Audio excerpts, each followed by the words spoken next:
Bonjour ma magnifique famille. Bienvenue sur Histoire vraie qui change la vie. Aujourd'hui, je vous apporte une histoire puissante et profondément aimante. Sofia Torres se tenait devant le miroir fêlé de sa petite chambre, lissant la robe vert émeraude que sa meilleure amie Carmen lui avait prêtée ce matin-là. Ses mains tremblaient légèrement en appliquant une touche de rouge à lèvres, le moins cher qu'elle avait pu trouver à l'épicerie du coin. À 26 ans, elle n'était encore jamais sortie pour un vrai rencard. Et cette soirée lui donnait l'impression d'entrer dans un monde qu'elle n'avait vu qu'au cinéma. Depuis 4 ans, Sofia travaillait comme femme de ménage dans le domaine tentaculaire de James Whitfield, l'un des chefs d'entreprise les plus riches de Los Angeles. Son manoir était un palais de sol en marbre, de lustres en cristal et de pièces si vastes qu'elles semblaient résonner de vide. Sofia connaissait chaque recoin de cette maison, chaque surface qu'elle polissait jusqu'à ce qu'elle brille, chaque fenêtre qu'elle nettoyait jusqu'à ce qu'elle étincelle. Mais pour James, elle était pratiquement invisible, juste une pièce de plus dans la machinerie qui faisait tourner sa vie sans accroc. James était toujours courtois, toujours poli, mais leurs interactions dépassaient rarement un bref bonjour ou un merci. C'était un homme consumé par son travail, constamment au téléphone, courant d'une réunion à l'autre, vivant une vie qui semblait grandiose de l'extérieur, mais creuse de l'intérieur. Sofia s'était souvent demandé ce que cela faisait d'avoir tout ce que l'argent pouvait acheter, tout en semblant si éloigné du bonheur. Ce soir était censé être différent pour Sofia. Elle avait rencontré Ryan sur une application de rencontre 2 semaines plus tôt, et ses messages avaient été doux et encourageants. Il semblait gentil, compréhensif, quelqu'un qui pourrait voir au-delà de sa modeste situation. Quand il avait suggéré de se retrouver au Golden Rose, un restaurant élégant du centre-ville, Sofia avait senti un frémissement d'espoir. C'était peut-être sa chance d'être vue, d'être choisie, de compter pour quelqu'un. Elle serrait contre elle son petit sac contenant exactement $8, tout ce qui lui restait après avoir payé son loyer et envoyé de l'argent à sa mère à San Diego. Carmen l'avait assuré que la robe était magnifique, que Sofia elle-même était belle. Mais alors qu'elle se rendait au restaurant dans sa vieille voiture, le doute s'insinuait comme un brouillard froid.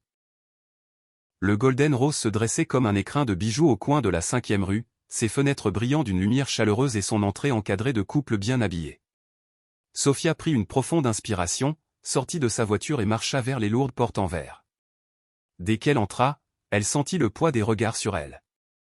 Les autres convives, vêtus de tissus coûteux et couverts de bijoux, semblaient l'évaluer instantanément et la trouver insuffisante. Un serveur s'approcha avec un sourire professionnel qui n'atteignait pas tout à fait ses yeux. Elle lui dit qu'elle retrouvait quelqu'un et il la conduisit à une table près de la fenêtre avec vue sur les lumières de la ville. La table était mise pour 2 avec une nappe blanche, des couverts étincelants et une seule rose dans un vase en cristal. Sofia s'assit prudemment, essayant de se souvenir de toutes les règles d'étiquette que Carmen lui avait frénétiquement enseignées cet après-midi-là. 20 heures arriva et passa. Sofia vérifia son téléphone à plusieurs reprises, espérant un message de Ryan expliquant son retard. Le serveur revint 2 fois, demandant si elle souhaitait commander, et chaque fois elle répondit poliment qu'elle attendait encore. D'autres dîners chuchotaient et lançaient des regards dans sa direction. Sofia se sentait rétrécir sous leur examen. À 20h30, la vérité devenait impossible à ignorer. Ryan ne viendrait pas. Sofia sentit sa gorge se serrer et ses yeux brûler de larmes retenues. Elle avait été stupide de croire que quelqu'un voudrait vraiment d'elle. Stupide de penser qu'elle pourrait avoir sa place dans un endroit comme celui-ci. À 20h45, son téléphone vibra. Les mains tremblantes, elle ouvrit le message de Ryan. Les mots étaient brefs et brutaux. « Désolé, mais je ne pense pas que ça puisse marcher. Tu n'es pas vraiment ce que je recherche. Bonne chance. » Le message la frappa comme un coup physique. Sofia resta figée, regardant l'écran tandis que les larmes commençaient à couler sur ses joues. Elle avait été rejetée avant même d'avoir sa chance, rejetée comme indigne sans une seule conversation.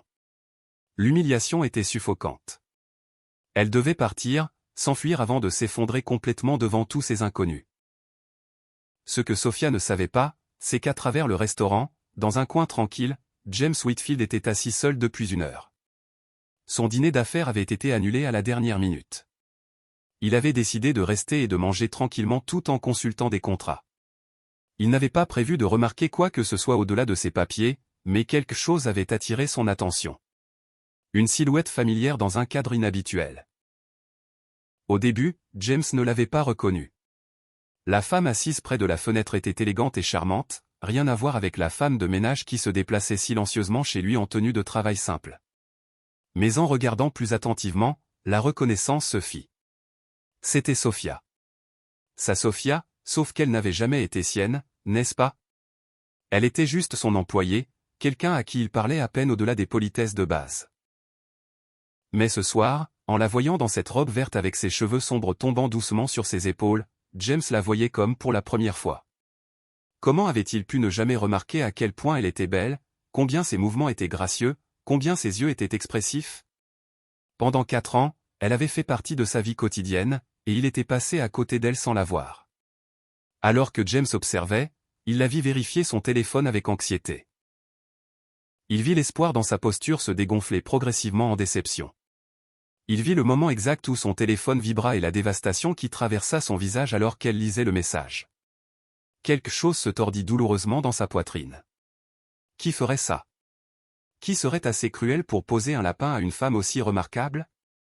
James se retrouva debout avant même de réaliser ce qu'il faisait. Ses pieds le portèrent à travers le restaurant vers sa table, mus par un instinct de protection, de réconfort, de réparer les choses d'une manière ou d'une autre. Il avait passé des années à construire des murs autour de ses émotions, se concentrant uniquement sur les affaires et le succès. Mais voir Sophia blessée brisa quelque chose à l'intérieur de ces murs. Quand il atteignit sa table, Sophia rassemblait son sac, se préparant à fuir.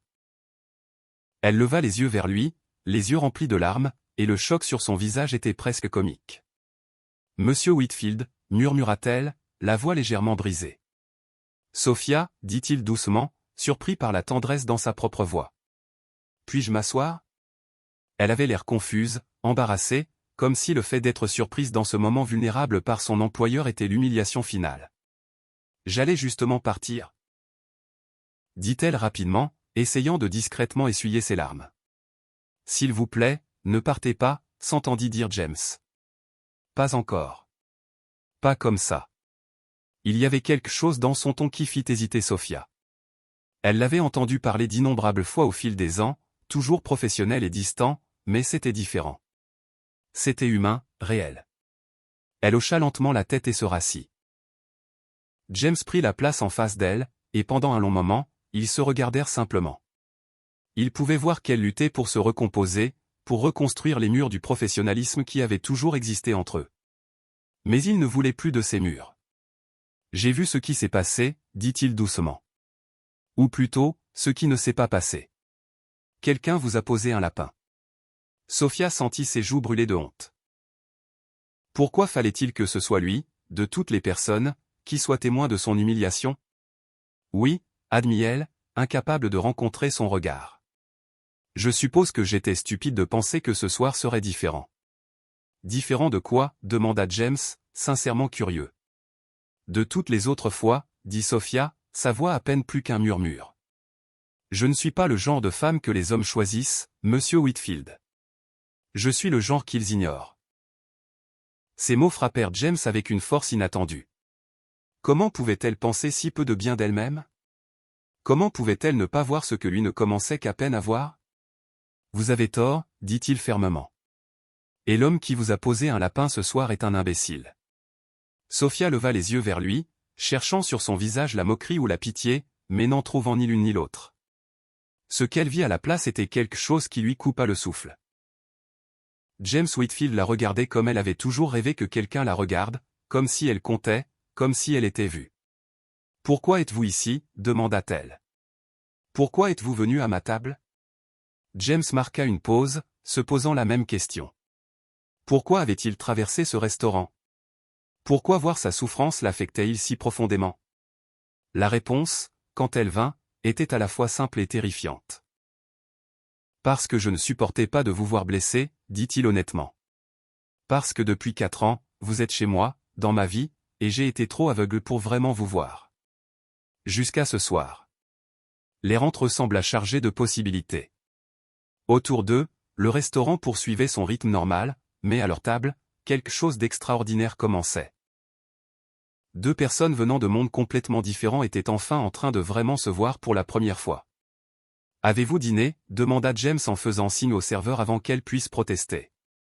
Je serais honoré si vous acceptiez de dîner avec moi. Sophia hésita, pensant aux $8 dans son sac, pensant à l'impossibilité de cette situation. Mais quelque chose dans les yeux de James lui donna envie d'être courageuse, lui donna envie de croire que peut-être, juste peut-être, cette soirée pourrait encore devenir quelque chose de beau. J'aimerais beaucoup, dit-elle doucement alors que le serveur s'approchait avec les menus. James sourit à Sophia, un vrai sourire qui transforma son visage habituellement sérieux.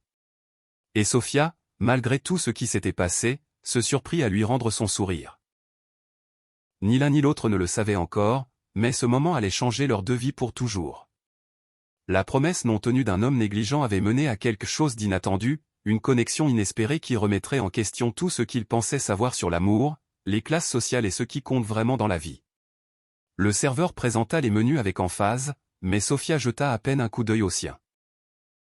Tout semblait incroyablement cher, chaque plat coûtant plus qu'elle ne gagnait en une journée.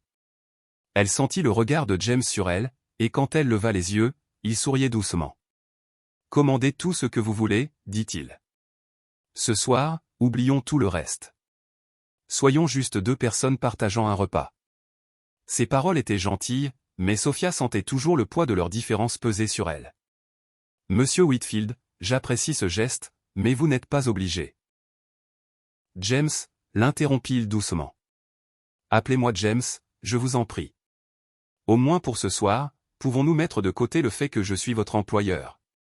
Pouvons-nous être simplement Sophia et James? » Quelque chose dans sa voix, une vulnérabilité qu'elle n'avait jamais entendue auparavant, la fit se détendre légèrement. « James, répéta-t-elle, testant la sensation de son prénom sur ses lèvres. Cela semblait naturel, juste, comme si elle avait attendu des années pour le dire ainsi. Ils commandèrent leur plat, et pendant qu'ils attendaient, une aisance inattendue s'installa entre eux. James l'interrogea sur sa soirée, et Sophia se surprit à lui parler de Ryan.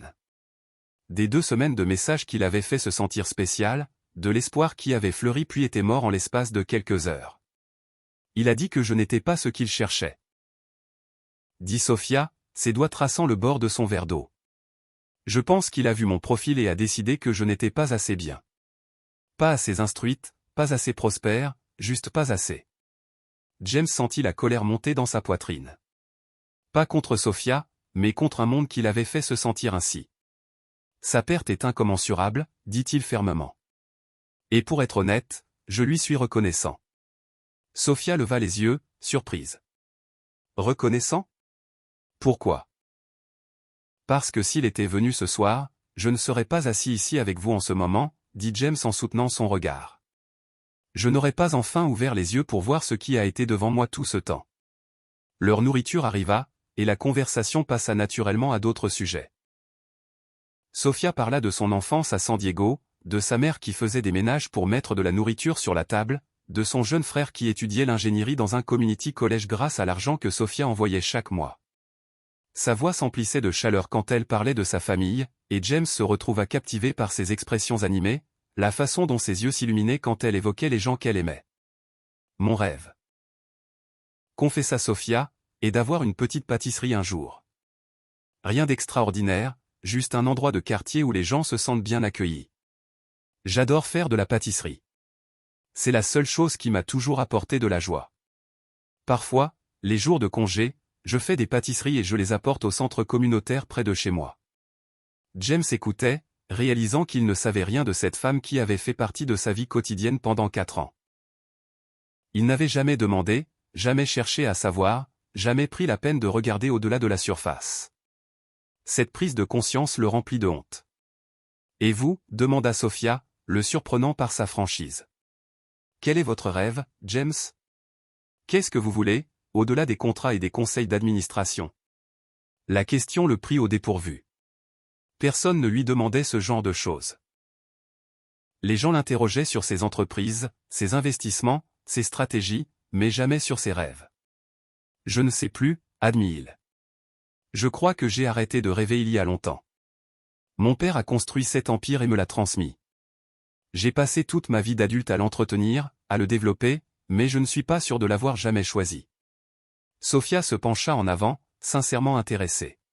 « Si vous pouviez faire n'importe quoi, être n'importe qui, que choisiriez-vous » James réfléchit longuement, et une vérité qu'il n'avait jamais exprimée à voix haute refit surface. Je pense que j'aimerais être enseignant. Histoire ou littérature peut-être. Quelque chose qui compte pour les gens, qui forme les esprits et touche les vies. Mon grand-père était enseignant avant que mon père ne l'entraîne dans l'entreprise familiale. C'était l'homme le plus heureux que j'ai jamais connu. Alors pourquoi ne le faites-vous pas, demanda simplement Sophia. Parce que ce n'est pas si facile, dit James avec un sourire triste. Il y a des attentes, des responsabilités, des centaines de personnes qui dépendent de l'entreprise pour vivre. On ne peut pas simplement tourner le dos à tout ça. Peut-être pas, convint Sophia. Mais vous pourriez trouver un moyen de faire les deux. Vous pourriez enseigner à temps partiel, faire du bénévolat, être mentor pour des étudiants. Il y a toujours un moyen de nourrir son âme, James, même quand le devoir nourrit le corps. Sa sagesse le frappa profondément. Voilà une femme qui avait toutes les raisons d'être amère face à l'injustice de la vie. Pourtant, elle parlait avec espoir et possibilité. Elle occupait un emploi que beaucoup considéraient comme inférieur à ses talents. Pourtant, elle trouvait de la joie à faire des pâtisseries pour des inconnus dans un centre communautaire. Elle avait été rejetée et humiliée ce soir. Pourtant, elle était là, avec grâce et bienveillance. Alors que la soirée avançait, James se surprit à partager des choses qu'il n'avait jamais dites à personne. Il parla de la solitude de son enfance dans une maison pleine de personnel, mais vide d'affection. Il décrivit le mariage froid de ses parents, plus un partenariat commercial qu'une histoire d'amour. Il admit qu'à 42 ans, il avait fréquenté de nombreuses femmes mais ne s'était jamais vraiment connecté à aucune. Elle voit l'argent, le style de vie, les opportunités que je représente, dit-il. Mais personne ne voit moi, le vrai moi. L'homme qui souhaite parfois pouvoir être simplement ordinaire. Avoir de simples dîners du dimanche en famille. S'inquiéter de choses quotidiennes au lieu des marchés boursiers et des fusions-acquisitions. Sophia tendit la main à travers la table et, dans un geste qui les surprit tous les deux, posa sa main sur la sienne. Je vous vois, James. Peut-être pour la première fois. Nous nous voyons vraiment l'un l'autre. Le contact de sa main lui transmit de la chaleur. Un sentiment qu'il ne pouvait pas tout à fait nommer, mais qui ressemblait à un retour à la maison après un long voyage. Ils restèrent ainsi un instant, connectés à travers une table dans un restaurant plein d'inconnus. Deux âmes reconnaissant l'essentiel l'une dans l'autre. Quand le serveur apporta l'addition, James paya sans hésiter, ignorant la protestation timide de Sophia. Ils sortirent dans la fraîcheur de la nuit los-angélienne, aucun des deux ne voulant que la soirée se termine. Les lumières de la ville scintillaient autour d'eux, et une brise douce apportait le parfum du jasmin des jardins voisins. Merci, dit Sophia alors qu'il se tenait près de sa voiture. Cette nuit a commencé comme la pire de ma vie, mais vous l'avez transformée en quelque chose de beau. Je n'oublierai jamais votre gentillesse. Ce n'était pas de la gentillesse, dit James en se rapprochant.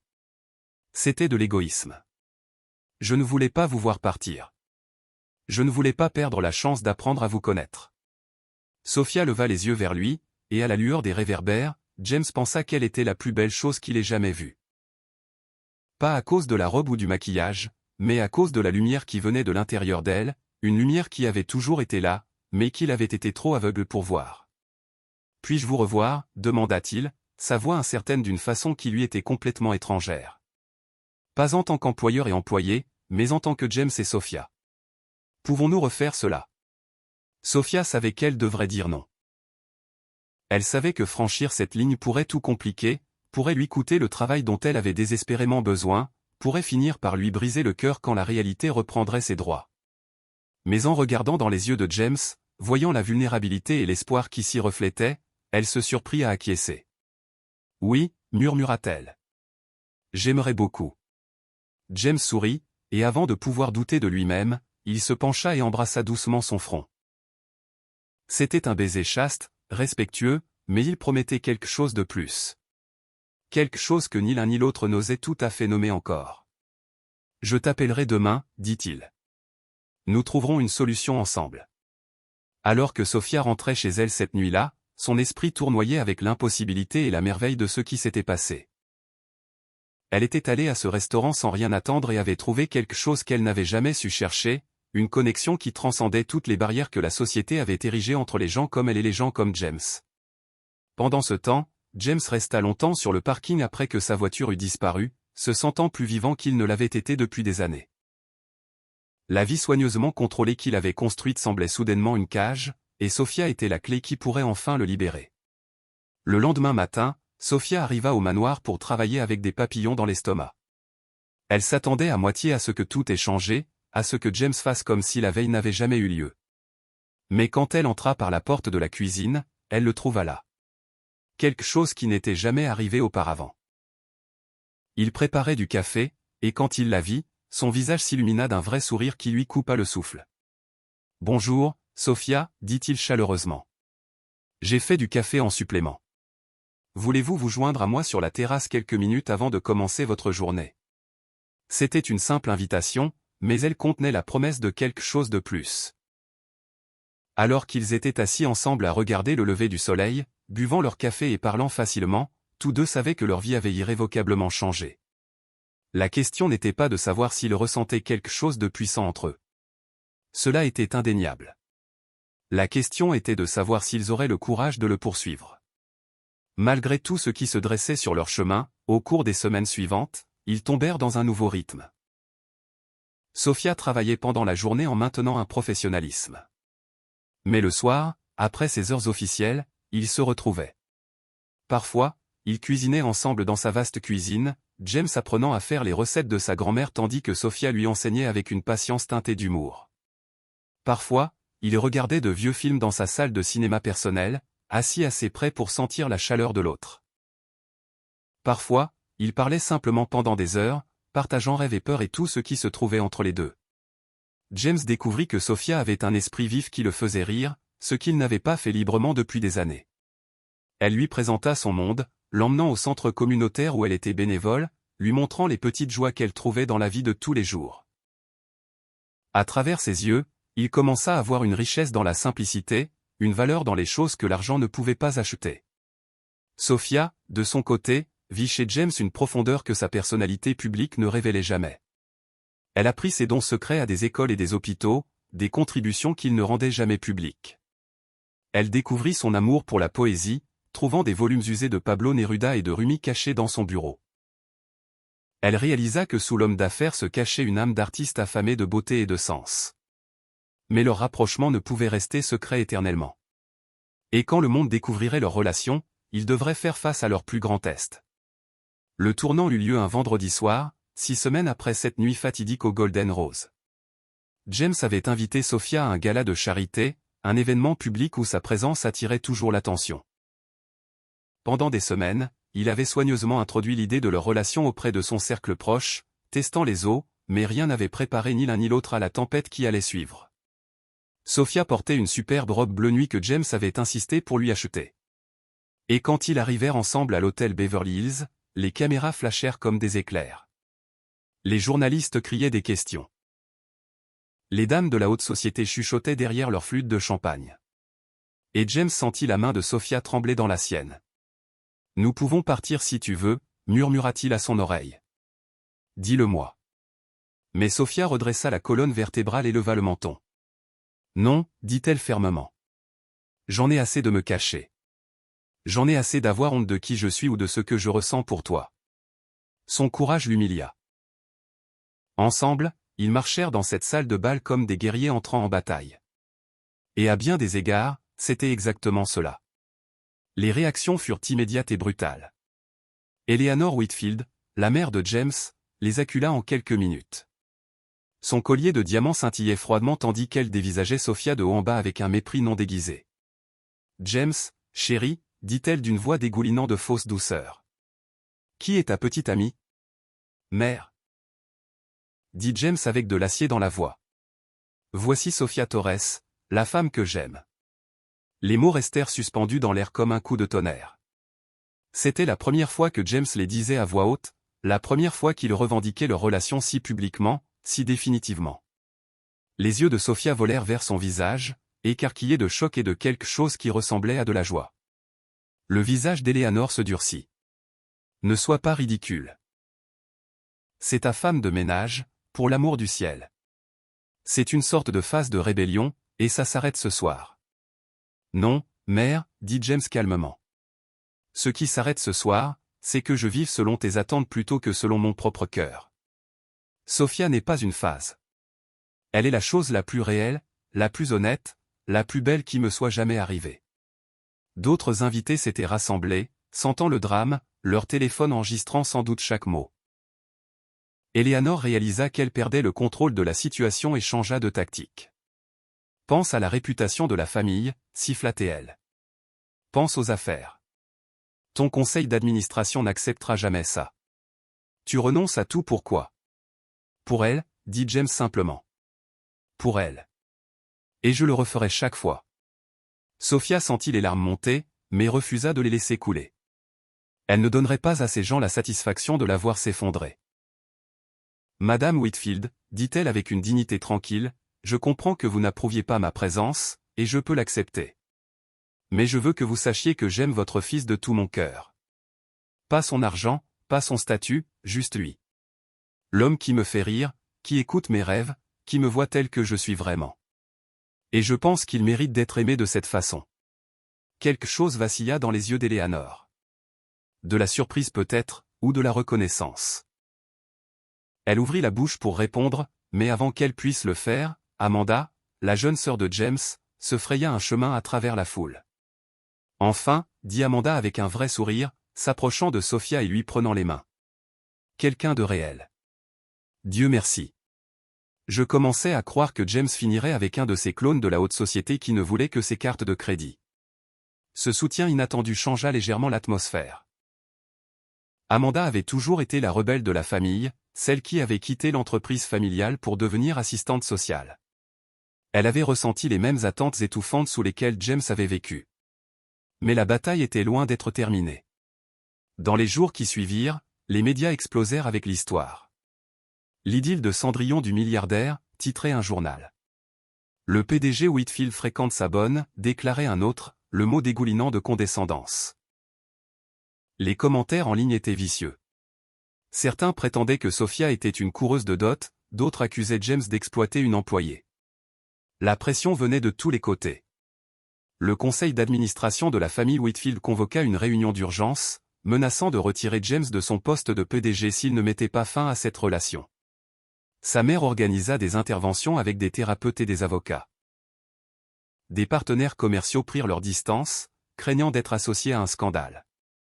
Mais les attaques les plus douloureuses venaient de l'entourage même de Sophia. Certains de ses amis l'accusèrent de trahir ses racines, de se croire supérieure maintenant qu'elle était avec un homme riche. Les femmes du centre communautaire où elle faisait du bénévolat cessèrent de lui parler. Des messages anonymes la traitaient de vendue, de traîtresse à sa classe. Un soir, Sophia trouva James dans son bureau, fixant des rapports financiers d'un air troublé. Le conseil m'a donné un ultimatum, dit-il doucement. Mettre fin à notre relation, ou ils me forceront à quitter l'entreprise que ma famille a mis des générations à construire. Sophia sentit son cœur se briser. Elle savait que cela pourrait arriver, mais l'entendre à voix haute le rendait réel. Alors tu devrais y mettre fin. Dit-elle, la voix brisée malgré ses efforts pour paraître forte. Je ne te laisserai pas tout perdre à cause de moi. James se leva et la rejoignit en 3 enjambées rapides, l'attirant dans ses bras. Tu ne comprends pas, dit-il avec ferveur.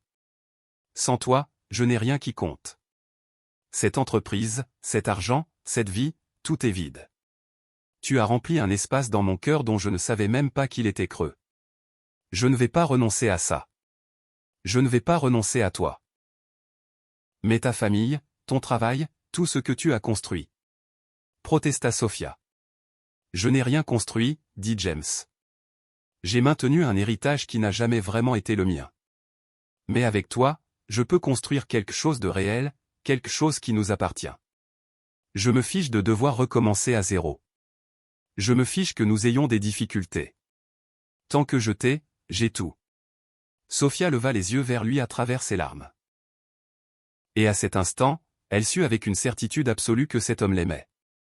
Pas pour ce qu'elle pouvait lui apporter, pas pour ce qu'elle lui faisait paraître, mais pour qui elle était dans son être le plus profond. Je t'aime, murmura-t-elle. Je t'aime tellement que ça me terrifie. Alors sois terrifié avec moi, dit James en l'embrassant avec une passion qui parlait d'engagement et de promesse. Choisissons-nous chaque jour, quoi que le monde nous lance. Le lendemain, James convoqua une conférence de presse. Avec Sophia à ses côtés, il s'adressa aux caméras et au monde. Sa déclaration était simple et puissante. Je m'appelle James Whitfield, et je suis amoureux de Sophia Torres. Elle n'est pas ma bonne, bien qu'elle ait travaillé chez moi avec dévouement et grâce. Elle n'est pas mon scandale, bien que beaucoup veuillent faire d'elle cela. Elle est ma partenaire, mon égale, et la femme avec qui j'ai l'intention de passer ma vie. Je démissionne de mon poste de PDG de Whitfield Industries pour poursuivre une vie qui honore ma vérité et mon cœur. À ceux qui nous jugent, je dis ceci, vous ne savez pas ce qu'est l'amour tant que vous n'avez pas trouvé quelqu'un qui vous voit complètement et vous aime quand même. J'ai trouvé cela avec Sophia, et aucun montant d'argent ni aucun prestige ne pourrait jamais égaler ce cadeau. La conférence de presse devint virale. Les réactions étaient mitigées, mais quelque chose d'inattendu se produisit. Les gens commencèrent à partager leurs propres histoires d'amour au-delà des barrières sociales. Des employés tombés amoureux de patrons, des étudiants ayant aimé des professeurs, des personnes de différentes religions et cultures qui s'étaient trouvées malgré l'opposition. La conversation passa du scandale à l'inspiration. La mère de James finit par revenir sur sa position, adoucie par le plaidoyer constant d'Amanda et en voyant le bonheur authentique sur le visage de son fils. Le conseil d'administration le remplaça. Mais James découvrit la liberté dans le lâcher-prise. Il commença à enseigner l'histoire dans un collège communautaire local, trouvant un épanouissement qu'il n'avait jamais connu dans le monde de l'entreprise. Il avait encore la richesse de ses investissements personnels, plus qu'assez pour n'importe quelle vie qu'il voulait construire. Sophia ouvrit sa pâtisserie avec le soutien de James, pas avec son argent. Elle contracta un petit prêt professionnel et travailla jour et nuit pour la faire réussir. Le quartier adopta sa boutique, qui devint un lieu de rassemblement pour des gens de tous horizons. James aidait souvent le matin avant ses cours, et les habitués adoraient voir l'ancien PDG milliardaire servir du café avec de la farine sur sa chemise. 6 mois après ce gala de charité fatidique, James demanda Sophia en mariage dans la cuisine de sa pâtisserie, entourée par l'odeur du pain frais et la chaleur des fours. La bague était simple, pas le diamant massif que sa mère avait insisté pour qu'il achète, mais un anneau délicat avec un petit saphir qui lui rappelait la robe qu'elle portait lors de leur première nuit ensemble. « Épouse-moi, dit-il, s'agenouillant sur le sol saupoudré de farine. Pas à cause de ce que nous étions, mais à cause de ce que nous sommes. Deux personnes qui se sont trouvées alors qu'elles ne cherchaient même pas. Qui se sont choisies quand le monde disait qu'elles ne devraient pas. Qui ont construit quelque chose de réel à partir de ce que tout le monde pensait impossible. Oui, dit Sophia à travers ses larmes de joie. Oui, 1000 fois oui. Leur mariage fut petit, tenu dans le jardin de la maison d'Amanda, et rassembla les personnes qui comptaient vraiment. La mère de Sophia pleura pendant toute la cérémonie, non de tristesse, mais de joie de voir sa fille si aimée. La mère de James surprit tout le monde en embrassant chaleureusement Sophia, murmurant des excuses pour sa cruauté initiale. Alors qu'ils dansaient leur première danse en tant que mari et femme, James serra Sophia contre lui et murmura « Merci de m'avoir appris ce qui compte vraiment. » « Merci de m'avoir vu », murmura Sophia en retour. Et dans ce jardin, entourés de leurs proches sous un ciel plein d'étoiles, deux personnes qui n'auraient jamais dû se rencontrer, qui venaient de mondes qui n'étaient jamais censés se toucher, prouvèrent que l'amour ne reconnaît aucune limite quand il est réel. Que parfois les plus grands trésors se trouvent dans les endroits les plus inattendus. Qu'être vu, vraiment vu par une autre personne, vaut plus que toutes les richesses du monde. Leur histoire ne s'est pas terminée avec ce mariage, bien sûr. Ce n'était que le début d'une vie à se choisir l'un l'autre, à construire une vie qui honorait leurs deux rêves, à prouver chaque jour que l'amour, quand il est authentique et courageux, peut traverser toutes les barrières et créer quelque chose de beau à partir de ce que le monde insiste pour garder séparé. Et quelque part à Los Angeles, dans une petite pâtisserie qui sentait la cannelle et l'espoir, leur histoire inspirait d'autres à croire en l'impossible. À voir au-delà des surfaces, à reconnaître que les connexions les plus profondes viennent souvent des endroits les plus inattendus. Parfois, il faut être humilié lors d'un rendez-vous arrangé avec seulement $8 dans son sac pour trouver l'amour de sa vie, assis de l'autre côté du restaurant, ouvrant enfin les yeux pour voir ce qui avait toujours été là. Parfois, il faut tout perdre pour découvrir ce qui compte vraiment. Et parfois, l'amour est simplement deux personnes décidant qu'ensemble, c'est mieux que séparés, quoi que les autres en pensent. Merci d'avoir pris le temps d'écouter cette histoire. Si vous avez apprécié ce contenu, n'oubliez pas de cliquer sur « J'aime », de partager cette histoire avec vos amis et votre famille, et de vous abonner à la chaîne pour ne pas manquer d'autres histoires plus belles et plus significatives.